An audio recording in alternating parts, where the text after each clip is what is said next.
पर आप देख रहे हैं कल की तैयारी, जहां हम मदद करते हैं ये तय करने में आपके साथ कि अगले ट्रेडिंग सेशन में किस तरह की रणनीति आपकी होनी चाहिए। आइए बताते हैं क्या कुछ खास लेकर आए हैं शो में। आज हम सबसे पहले नजर डालेंगे बाजार पर, जहां हमने देखा कि एक फ्लैट कारोबार हुआ हफ्ते के आखिरी दिन।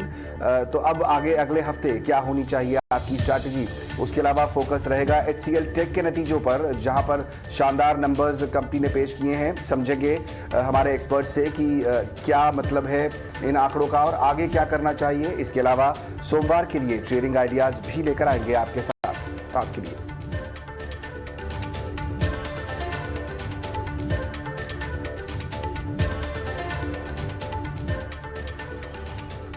चलिए शुरुआत करेंगे इस वक्त की बड़ी खबर के साथ। HCL टेक ने अब से कुछ देर पहले अपने नतीजे जारी किए हैं और नतीजे अच्छे ही दिखाई दे रहे हैं। आपको बताएं किस तरह के आंकड़े पेश किए हैं कंपनी ने। मुनाफा हो गया है यहां पर 3,264 करोड़ रुपए से बढ़कर 3,440 करोड़ रुपए पर मुनाफा आ गया है।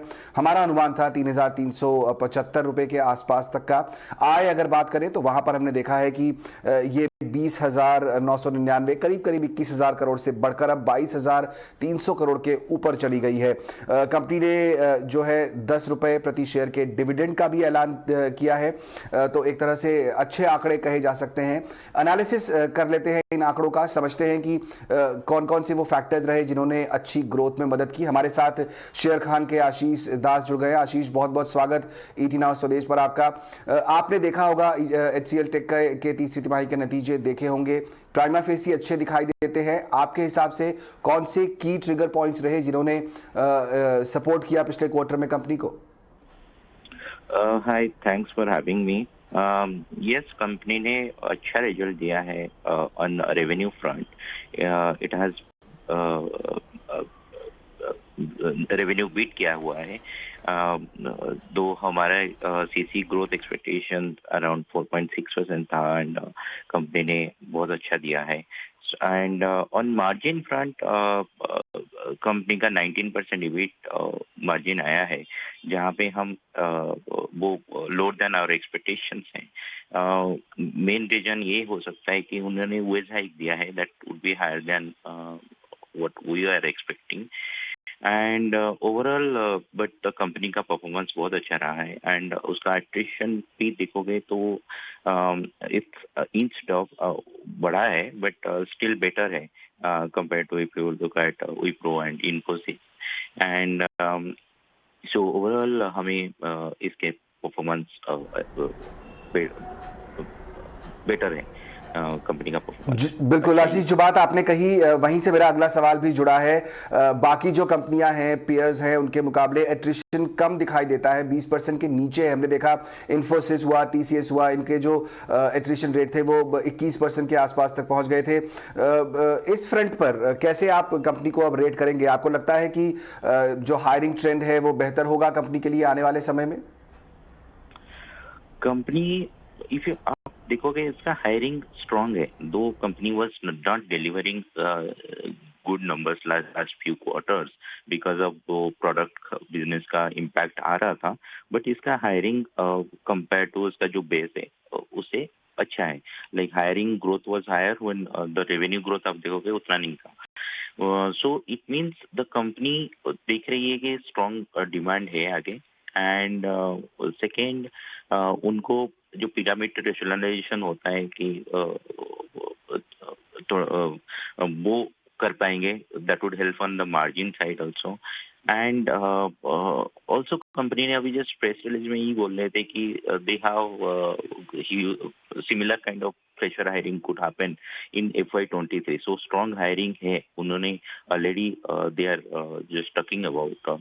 So company will continue its hiring because of the strong demand environment and as well as also the pyramid to do the pyramid rationalization. Yes. Correct correct correct. एक आखिरी सवाल आशीष आपसे जानना चाहेंगे, जिस तरह का परफॉर्मेंस स्टॉक ने पिछले कुछ समय में दिया है वो तो जो मार्केट है, जो टेक्नोलॉजी कंपनियां जिस तरह चल रही हैं उनके आसपास ही दिखाई देता है। आज हमने देखा कि निचले लेवल से अच्छी रिकवरी भी देखने को मिली। अब स्टॉक पे क्या राय देंगे आप? मंडे की मॉर्निंग क्या करना चाहिए? कंपनी ने तो अच्छा परफॉर्म किया ही है, no doubt about it.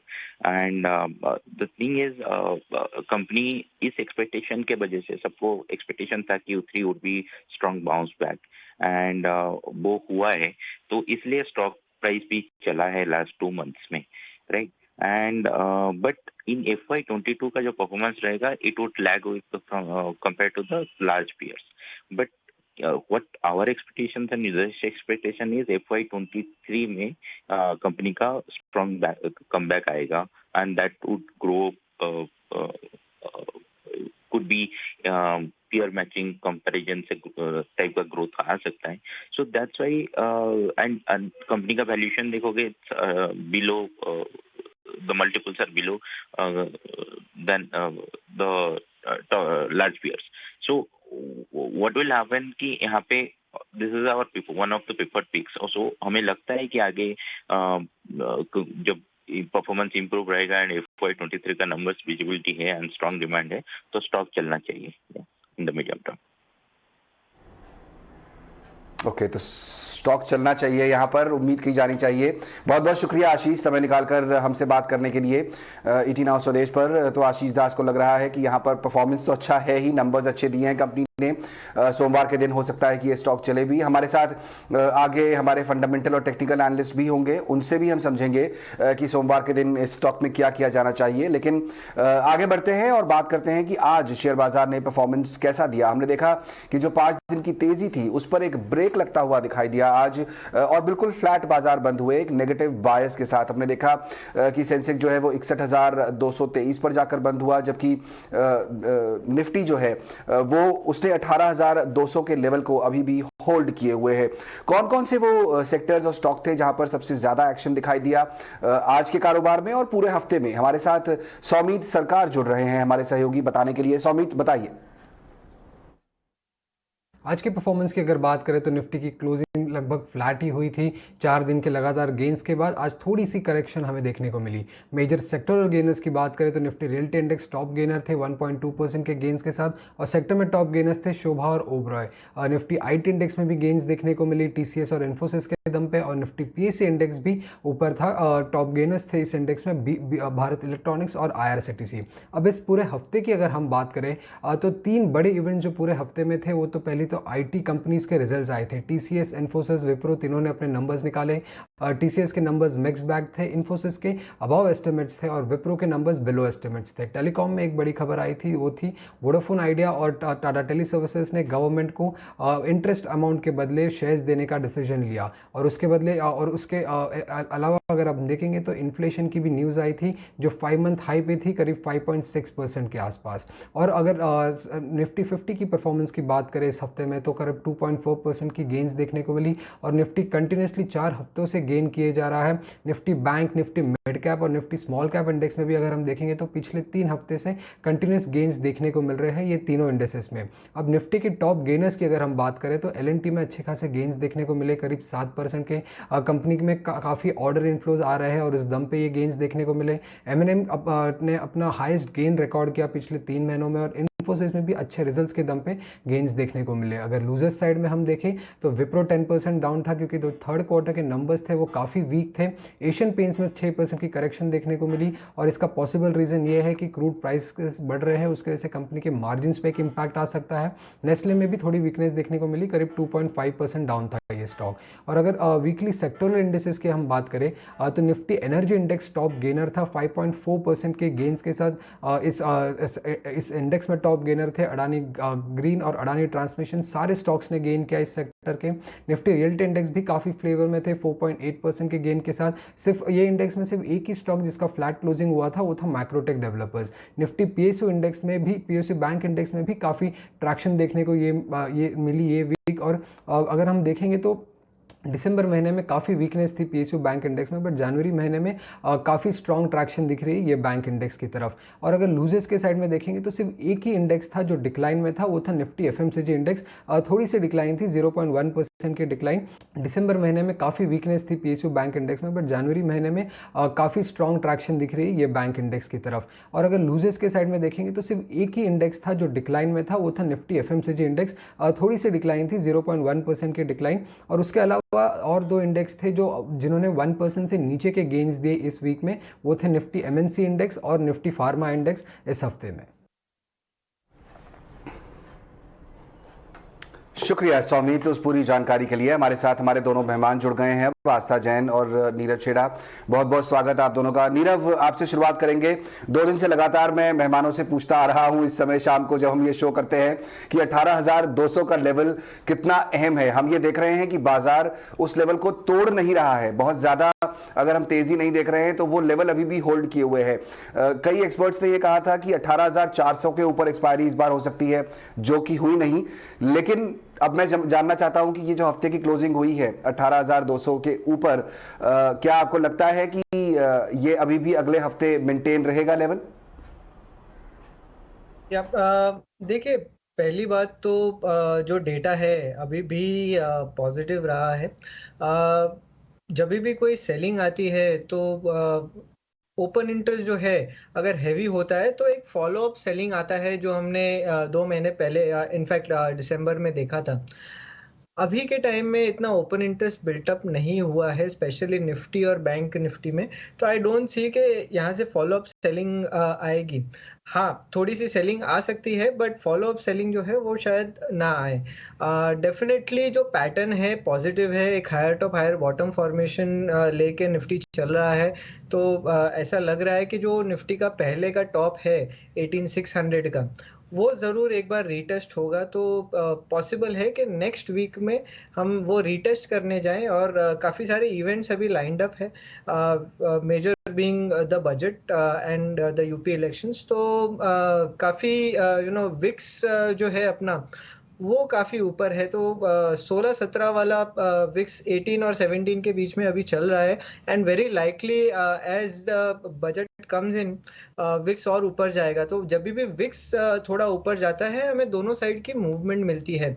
Having said that, मुझे ऐसा लगता है कि पहले हम 18,500 18,600 टेस्ट करेंगे अगले हफ्ते में, और उसके बाद वापस आप वो लेवल से थोड़ी सी सेलिंग देख सकते हैं और एक रेंज बाउंड ट्रेड देख सकते हैं। उसके बाद एक बजट तक का मुझे लगता नहीं है कि यहाँ से 18,600 एकदम से ब्रेक हो जाएगा, एटलीस्ट बजट तक।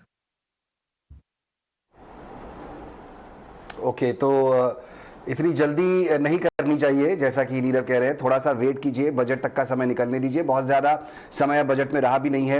आस्था, आपसे जानना चाहूँगा मैं, अब आईटी स्पेस चूंकि लगातार फ्लेवर में है, ऑलमोस्ट सभी बड़ी कंपनियों के नतीजे आ चुके हैं। कल हमने 3 बड़ी कंपनियों के देखे, उसके बाद माइंडट्री, HCL, सबके नतीजे अब हमारे सामने हैं। ब्रॉडली परफॉर्मेंस अच्छा रहा है, विप्रो को अगर छोड़ दे तो वहाँ पर जाहिर तौर पर बाजार ने पनिश भी किया है। अब मैं जानना चाहता हूँ कि इस पूरे एक्शन के बाद अब आईटी में आप अगर किसी को पिक करेंगी तो किसे करेंगी?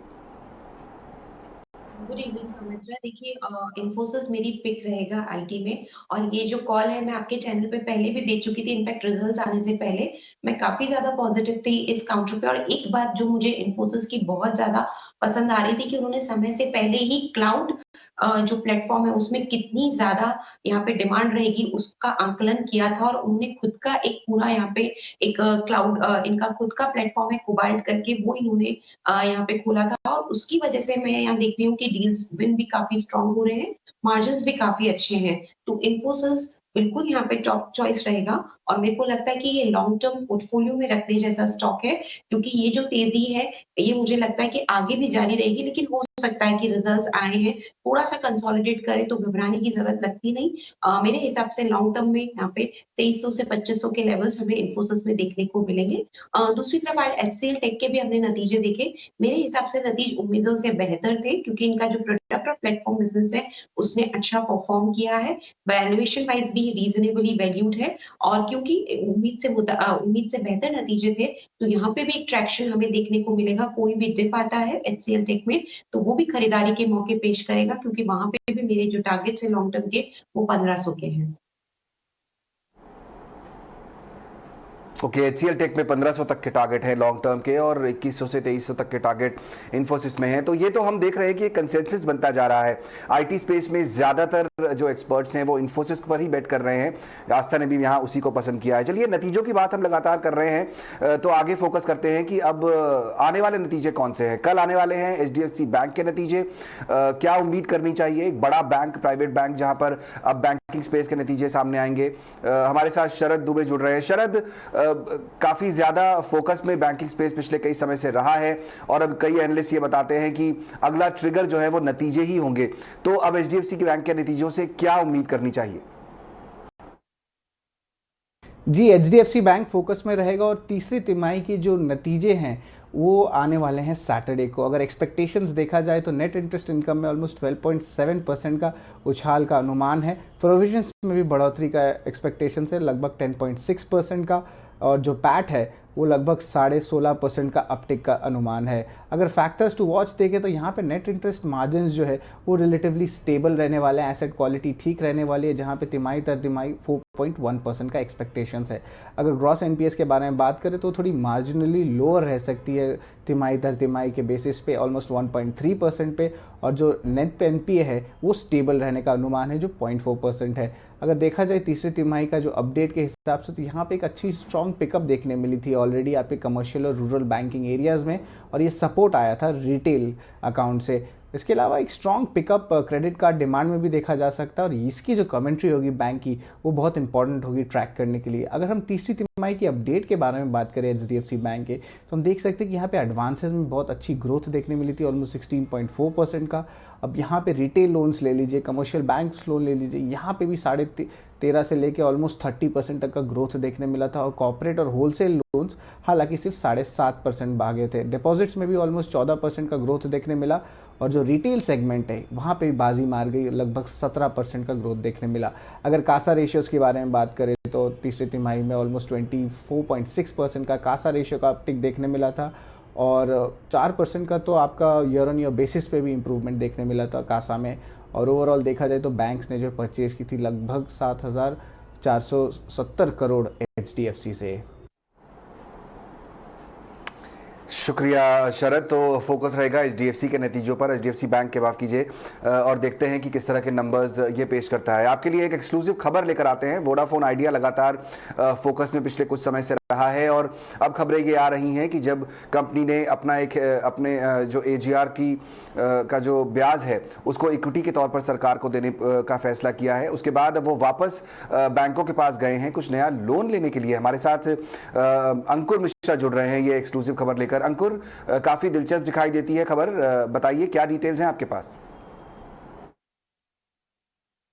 जी हाँ, वोडाफोन आइडिया ने एक बार फिर बैंकों की ओर रुख किया है पूंजी जुटाने के लिए, और इस बार एक लोन की एप्लीकेशन दी है। हमें जो सोर्सेज से पता चला है उसके मुताबिक एक मीटिंग हुई है लास्ट वीक बैंकों के साथ, जिसमें करीब 10,000 करोड़ रुपए तक के लोन जुटाने की एप्लीकेशन दी गई है बैंक्स को, और बैंक्स जो हैं वो 3 से 5 साल तक का लोन देने पर अभी विचार कर रहे हैं। हालांकि अभी ड्यू डिलिजेंस प्रोसेस ऑन है और कोई भी फाइनल फैसला उसके बाद ही होगा। जो कंपनी है उसके कुछ रीपेमेंट्स ड्यू हैं, और जनवरी से मार्च के बीच में एनसीडी होल्डर्स को मैच्योरिटी के हिसाब से 4,500 करोड़ रुपए का भुगतान करना है वोडाफोन को। इसी के साथ सितंबर 2023 तक 1,500 करोड़ रुपए के एनसीडीज और मैच्योर हो जाएंगे, तो वो भी रीपेमेंट करना पड़ेगा कंपनी को। तो कवायद यही है कि कंपनी अलग अलग तरीके जुटा रही है पूंजी जुटाने के, ताकि ये सारी प्रक्रिया है वो आराम से चल सके। अभी देखना ये होगा कि बैंक जिनका ऑलरेडी 37,000 करोड़ रुपए से ज़्यादा का एक्सपोजर है, और इसमें एसबीआई का सबसे ज़्यादा करीब 11,000 करोड़ रुपए का एक्सपोजर है, वो इस एप्लीकेशन पे, जो कि एक फ्रेश एप्लीकेशन है, उस पर फाइनल अप्रूवल देते हैं या नहीं। शुक्रिया अंकुर उस जानकारी के लिए। तो बड़ी दिलचस्प खबर वोडाफोन की तरफ से। अगर ये आगे बढ़ती है बात तो कंपनी की जो सबसे बड़ी समस्या है कैश की, वो काफ़ी हद तक दूर हो जाएगी। चलिए, कल की तैयारी में वक्त हो गया है जानने का कि हमारे मेहमान कौन से आइडियाज़ आज आपके लिए लेकर आए हैं। जानते हैं कौन से हैं आज के वीआईपी शेयर्स।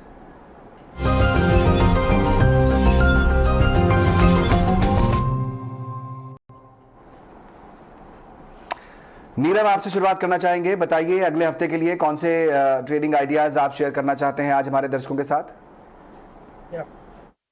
देखिए, पहला शेयर है एचडीएफसी बैंक। जैसे आपने कहा कल नतीजे हैं, मगर मुझे चार्ट में काफ़ी अच्छा रिवर्सल दिख रहा है।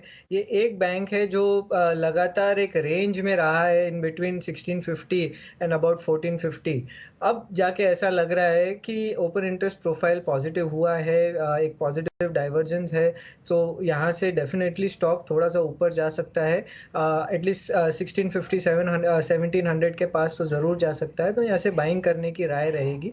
स्टॉप लॉस 1510 का रखिए। पहला जो टारगेट है वो 1600 का होगा, जो 1600 उसका एक रेजिस्टेंस है। पॉसिबल है कि आफ्टर नतीजे ये 1700 तक भी पहुंच सके। दूसरा जो मेरा कॉल है वो है जीएनएफसी पे। देखिए, ये स्टॉक एक लगातार higher top higher bottom formation बना रहा है। एक अपर स्लोपिंग ट्रेंड लाइन जो होती है उसको रीटेस्ट करते जा रहा है वीकली चार्ट पे। उसने जो पिछला रीटेस्ट किया वो अराउंड द 400 लेवल्स के पास में किया। टेस्ट हुआ, 2-3 हफ्ते की कंसोलिडेशन हुई और उसके बाद ये स्टॉक अब निकल गया है। ऐसा लगता है कि अब ये स्टॉक नए हाई ज़रूर बना सकता है 550 के। तो यहाँ से बाइंग करने की राय रहेगी। 470 का आप स्टॉप लॉस रखें। पहला जो टारगेट रहेगा 515 का रहेगा। ओके, तो जीएनएफसी और एचडीएफसी बैंक, ये दो वो स्टॉक हैं जिन पर सोमवार को आप नजर रख सकते हैं। आस्था, आप कौन से आइडियाज लाई हैं अगले हफ्ते या फिर लॉन्ग टर्म के लिए हमारे दर्शकों के लिए? जी सौमित्र, सबसे पहले क्विक अपडेट। लास्ट वीक जब मैंने शो किया था ग्लोबल स्पिरिट्स, मैंने रेकमेंड किया था 1540 के आसपास। मेरा लक्ष्य था 1750 का, जो कि आज ही अचीव हुआ है क्योंकि आज 1760 का हाई बनाया है इस काउंटर ने। तो एक अपडेट वो मैं देना चाहती थी। दूसरी तरफ पोजिशनल तौर पे मुझे ट्राइडेंट लिमिटेड काफी ज्यादा पसंद आता है, तो वहां पे मैं खरीदारी करने की सलाह दूंगी। अगर कोई भी यहाँ पे डिप्स मिलते हैं, क्योंकि सर्किट लगा हुआ था, अगर सर्किट थोड़ा भी खुलता है तो बिल्कुल वहां पे वापस एक पोजीशन बनाई जा सकती है। 74-75 के टारगेट देखने को मिलेंगे, क्योंकि मुझे फंडामेंटली कंपनी काफी ज्यादा स्ट्रॉन्ग लगती है। लार्जेस्ट मैन्युफैक्चरर्स हैं टेक्सटाइल स्पेस में, और जिस तरह से नतीजे इन्होंने पेश किए थे और जो टेक्सटाइल सेक्टर काफी बूमिंग लग रहा है, तो उसका मेजर बेनिफिशियरी है। मेरे हिसाब से आने वाले नतीजे भी बेहद मजबूत होने की उम्मीद है, तो ट्राइडेंट लिमिटेड में खरीदारी करने की सलाह रहेगी। दूसरी तरफ विष्णु केमिकल भी अच्छा लगता है, वहां पे भी खरीदारी करने की सलाह रहेगी, क्योंकि केमिकल सेक्टर भी मुझे 2022 के लिए काफी बढ़िया लगता है, तो वहां पे भी खरीदारी की जा सकती है 1135 के टारगेट के लिए। ओके, तो विष्णु केमिकल्स एक स्टॉक यहाँ पर जिस पे आप फोकस कर सकते हैं, और ट्राइडेंट यहाँ पर भी आप लॉन्ग बेट लगाएंगे तो आपको फायदा होगा। अगले हफ्ते के लिए ये कुछ अच्छे ट्रेड्स आस्था की तरफ से। बहुत बहुत शुक्रिया नीरव और आस्था, आज समय निकालकर इटीना स्वदेश पर जुड़ने के लिए। और वक्त हो गया है कल की तैयारी की पूरी टीम को विदा देने का। लेंगे हम एक छोटा सा ब्रेक, लेकिन ब्रेक के बाद आपके लिए लेकर आएंगे मेड इन इंडिया।